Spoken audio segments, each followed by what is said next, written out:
So the first thing is, if you want to write a statement of purpose that is going to be accepted, try to link your write-up with a global issue that is related to your field, right? Then, especially to one of the sustainable development, we know we have different sustainable development goals that is being anchored by the United Nations. Just look for it. If you are in the field of agriculture, there is a place, a particular sustainable development, maybe sustainable development 17, 13. I don't actually know. I just know that of my field, which is SGD 7, which is energy.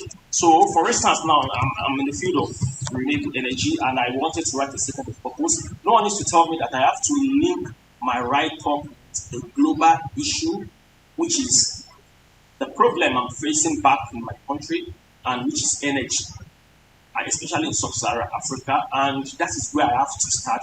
In fact, that is going to be as a source of inspiration for me to study something related to energy. So you have to show that you studied your course because you want to solve a societal problem. Like I earlier said, for instance, now in sub-Saharan Africa, we all know that the problem we have is electricity. Energy is not sufficient. Some people are unserved, some communities are unserved, some does not even have electricity at all. So you can from your statement of purpose, this is going to be an inspiration. For instance, you can just start like, I could remember when I was in primary school, as a case my let me use primary school, or let me just use college. I could remember when I was in college, they always have a program in the university and there's no light for us. In fact, some of the program, they have to go to social place and this. You have to let it up because there's no light. That is one of the reasons why. So you now ask your teacher that why there's no light like this. He now explain to you because maybe the grid connection in Nigeria, for instance, is not good because the amount of energy that is being supplied from the disco. We all know what is called disco from those of us from Nigeria. And the one that is being maybe from the Genco to the disco, that it is not sufficient. Maybe from there you build up a case. Then okay, now look at it when you explain that I want to solve the problem. I want to solve this problem if I go to the university. How am I going to solve this problem? By studying a course that is related to this. So you have just to coin this in a way that is going to be useful. So show that you need to, okay, I just said that now, you need to acquire additional knowledge. If, for instance, maybe you want to apply for master's or PhD and you've already gotten an electrical engineering degree in Nigeria and you are specialized in the aspect of renewable energy, but you have to tell them that the problem you foresaw before, you still want to solve it, but you realize that your bachelor degree is not enough for you to get this done. So that is one of the reasons why you want to study for master's or PhD as a placement. So that is just some of the tips. Then, also, and that the school applying for is the one that can provide you the necessary skills in achieving that. Just tell them that they are the best. Talk about the quality of the school, why you choose the school. Let the school, first and foremost, you need to do your diligence very well. You have to study the school. All you just need to do is a Google search of the school. Look at where the school is. For instance, now in my school, for instance, where I am at the PM National University, we have the best library in the whole of South Korea.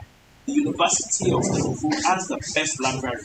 So this is a very key point. Imagine you telling the school that I am coming here to study because I know I'm going to research because we have the best library.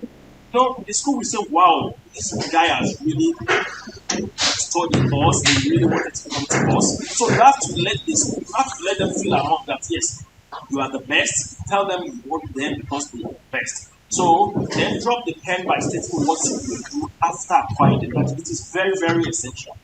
That's okay. You started by saying there is a problem. That was why you did this. That was why you want to study this. That's why you want to come to this. Okay, after you have gotten this knowledge, I want to do this for my community. I want to do this for my geographical location as this month. And another thing, Ejira Shoaib had already said this, but at the same time, I put it on my own. You have to follow the school format. I said that as well when I was presenting on Australia. You have to follow the school format. then don't waste your precious time in talking about yourself, your family, and your country. Nobody cares. Maybe you are number five in your family or you are the first in your family. No, just go straight to the point. You can only talk about this only if you are trying to drive the point from that. So kindly note that. Then for the study plan, just like 6 points, you have to develop your research plan that is it. The research plan has to be novel in your field. See, another thing is just like the statement of purpose and the personal statement. Some countries will call this study plan, while some will call it research plan. It is the same thing. So whenever you see it, it is almost the same thing. Draw more inspiration from what your supervisor to be is presently working on. Now, for instance, now let me give you an example. Korea. You wanted to study in Korea, in which the person that is going to pay for your living expenses is the Korean supervisor or the Korean professor. And when you go through the link of the website of the professor is doing a particular, okay, let me just say, the professor is working on solar energy, for instance. But you want to study wind energy. They are all renewable energy, but you have a flair for wind energy.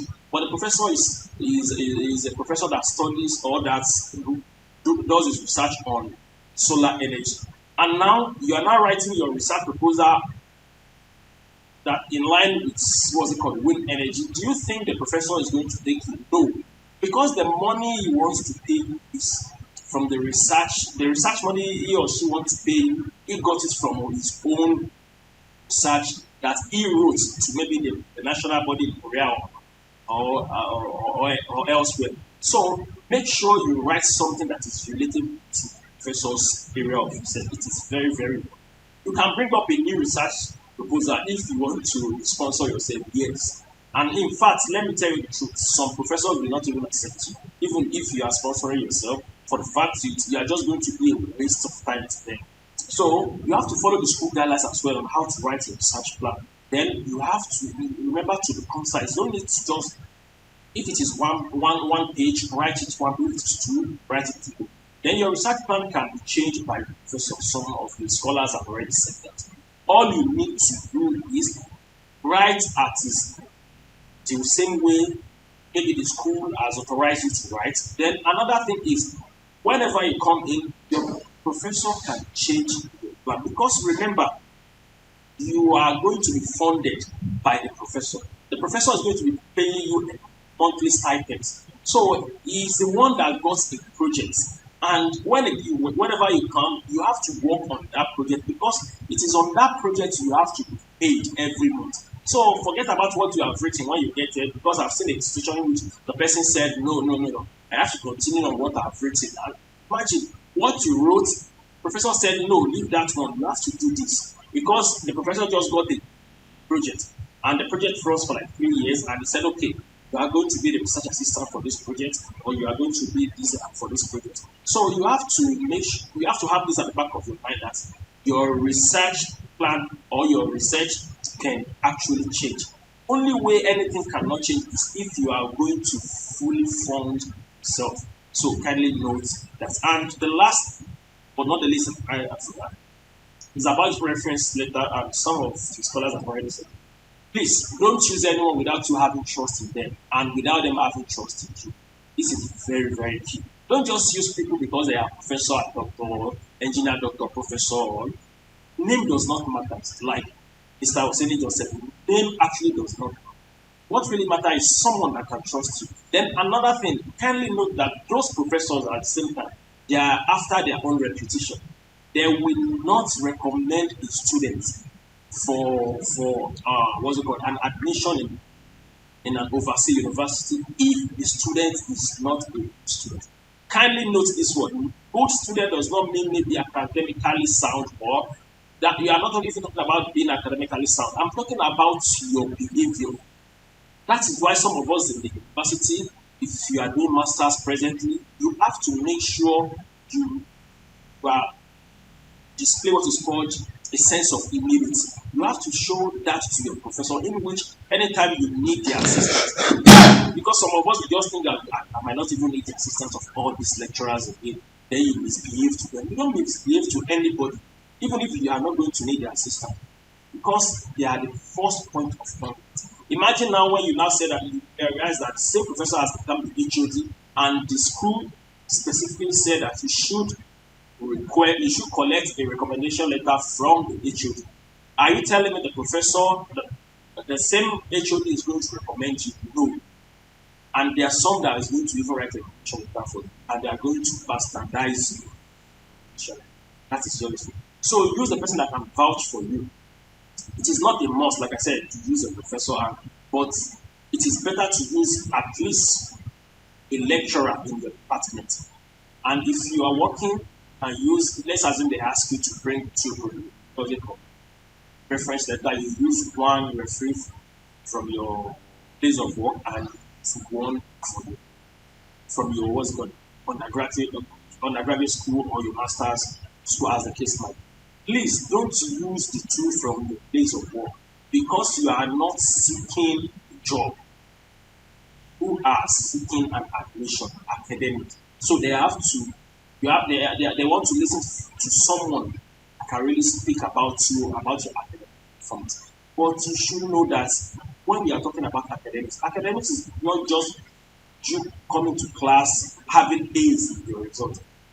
Another thing is, like for instance, the school I finished from, University of Ilorin, our motto is called, the Latin is Probitas Doctrina. It simply means in English, worthy in character, no, sorry, worthy in learning and character.